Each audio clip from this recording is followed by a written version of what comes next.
पटक पटक के कसं मारेंगे मराठी महिला खासदारांनी निशिकांत दुबेंना जाब विचारला।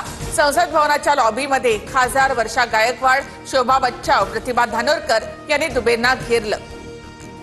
महाराष्ट्राच्या स्वाभिमानाला धक्का लावला तर खपवून घेणार नाही, वर्षा गायकवाड यांचा इशारा। तर कोण दुबे, त्यांची काय लायकी, प्रतिभा धानोरकर या सुद्धा आक्रमक। मैं मराठी नहीं बोलूंगा ऐसा नहीं चलेगा, हा महाराष्ट्र आहे, पहिले इथे मराठी चालतं, अजित पवार यांचा परप्रांतीयांना सल्ला। माणिकराव कोकाटे यांच्याशी सोमवारी चर्चा करणार, मुख्यमंत्र्यांसोबत ठरवून निर्णय घेऊ, अजित पवार यांच्याकडनं कोकाटेंचं मंत्रिपद जाण्याचे संकेत। तर इजा बिजा तिजाची वेळ आणू नका, अजितदादांनी इशारा दिला होता।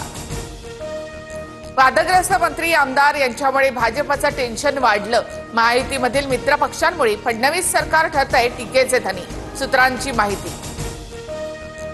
अंतिम निर्णय घेण्यासह सर्व अधिकार मुख्यमंत्र्यांनाच, निधी वितरणावर फडणवीसांचा वॉच असल्याच्या चर्चांवर उपमुख्यमंत्री अजित पवार यांची प्रतिक्रिया। सांगलीच्या तांदुळवाडीमध्ये जलजीवन मिशन योजनेमधला कंत्राटदार हर्षल पाटील याची आत्महत्या, काम पूर्ण करून सुद्धा पैसे न मिळाल्यामुळे उचललं टोकाचं पाऊल, 1,40,00,000 शासनाकडे थकबाकी।